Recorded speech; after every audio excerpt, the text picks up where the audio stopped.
Պարոն նախագահ, ընտրությունների նախաշեմին Ռուսաստանի Դաշնությունը սանկցիաներ է կիրառում հայ տնտեսվարողների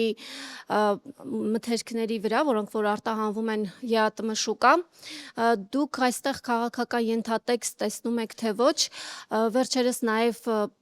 սանկցիա կիրառվեց Ջերմուկ գրուպի ապրանքանիշի վրա։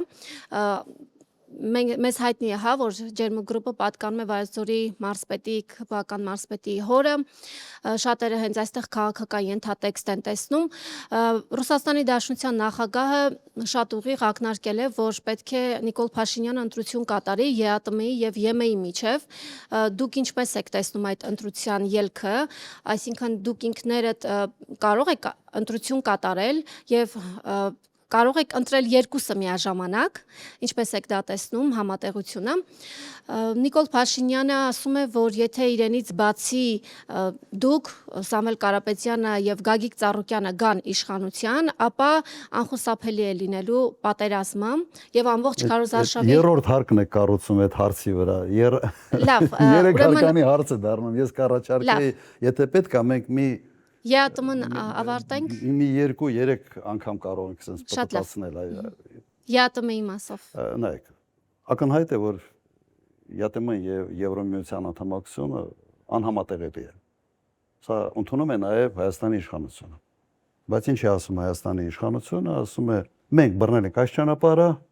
դուք սպասեք, երբ որ մենք հասունանանք, պատրաստ կլինենք, մենք ձեզ կասենք։ Ռուսաստանի պես խոշոր երկրների հետ այսպիսի լեզվով չեն խոսում։ Ոչինչ չեն խոսում։ Աշխարհում ընդունված կարգը հետևյալն է։ Յուրաքանչյուր գերպետություն ունի որոշակի աշխարհաքաղաքական շահեր եւ ինքը իր հարաբերությունները, իր առևտրային ռեժիմները համադրում այդ շահերի հետ։ Նայեք Միացյալ Նահանգների քաղաքականությունը ինչպիսին է։ Չինաստանի նկատմամբ, Կանադայի, Մեքսիկայի, նույնիսկ բարեկամ երկրների նկատմամբ տարիֆային քաղաքականության փորձում է ինչ-որ սիգնալներ տալ, այսպես ասենք, ինչ-որ բան ցույց տալ, իր ուժը, իր կարողությունը։ Այդ տեսանկյունից Ռուսաստանը չափազանց համբերատար է, չափազանց համբերատար։ Բայց մոտեցումը հետևյալն է, եթե դու բարեկամ երկիր ես, ուրեմն քո հետ մեկ առևտրային ռեժիմների մեջ կարող ենք լինել։ Եթե դու դուրս ես գալիս այդ բարեկամ երկրի կարգավիճակից, գնում ես դեպի երկրներ, որոնք Ռուսաստանի հետ ճշնամացած են այսօր, ուրեմն դու այլ ռեժիմների մեջ կարող ես հայտնվել։ Եվ սրա մասին իրենք ասում էին, սա բան չէ, հանկարծակի չէ։ Առնվազն վերջի 2 ամսվա ընթացքում Ռուսաստանի պաշտոնյաները անընդհատ դա հուշում են։ Ես իմ ելույթներում միշտ ասում եմ, որ զգուշ եղեք։ Չի կարող երկրի արտաքին քաղաքականությունը համահունչ չի լինի երկրի տնտեսական շահերի հետ։ Այն ինչ անում է այսօր Հայաստանի կառավարությունը, հակառակ ուղղությամբ է տանում երկրի տնտեսական շահերը։ Սա խփելու է ուղղակի ժողովրդի բարեկեցության վրա։ Ինչ մենք արդեն տեսնում ենք դրսևորումները։ Իմաստը պետք չի զարմանալ, սա պետք է հարցնել հետևյալը։ Այս կառավարությունը այս հաշվարկները արել է, թե իրենց համար, չգիտեմ ինչի, դա անակնկալ է։ Թե մտածել են, թե այնուամենայնիվ սենց էլի կուլ կտան, էլի բան չենանի։ Ինձ համար սա սպասվելիք իրադարձությունների մի շղթայի սենց հետևողական շարունակությունն է։ Օքեյ, ասում եմ ժողովուրդն է, տուժում։ Երկը ժողովուրդն մասին պետք է մտածել։ Ռուսաստանի Դաշնությունից։ Հիմա դուք ինչ եք առաջարկում, Ռուսաստանի Դաշնությունը մտածի մեր ժողովրդի մասին, թե առաջերտին մեր կառավարությունը մտածի մեր ժողովրդի մասին։ Ենթադրում եմ, որ առաջերտին մեր կառավարությունը պետք է մտածի մեր ժողովրդի մասին, առաջերտին։ Եվ չանի քայլեր, որոնք խփում են այդ հենց մեր ժողովրդի բարեկեցությանը։ Իսկ Ռուսաստանի Դաշնությունը ինքը առաջնորդվելու է առաջերտին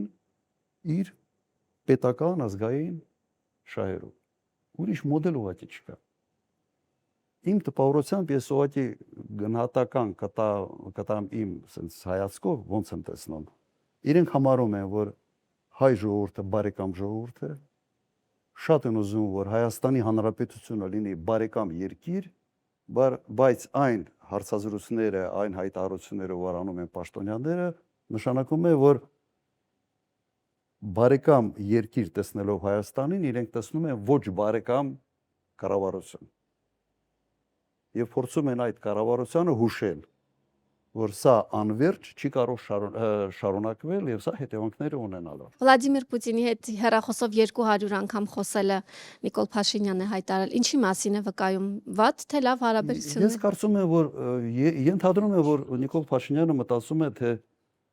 այս ներքին կորուծիտներում իր հաջողությունը նաեւ արտաքին կորուծիտների հույս է տալիս։ Ենթադրում եմ սա։ Բայց արտաքին հարաբերություններում այդ կորուծիտներ հասկացողությունը ուրիշ անուն ունի, կոչվում է դիվանագիտություն։ Եթե դու դիվանագիտությունը խառնում ես կորուծիտների հետ, վերջի անպայման մի փոսի մեջ ես հայտնում։ Այն երկիրը չի, որը չի հասկանում կամ չի տեսնում, թե դու ինչ ես անում։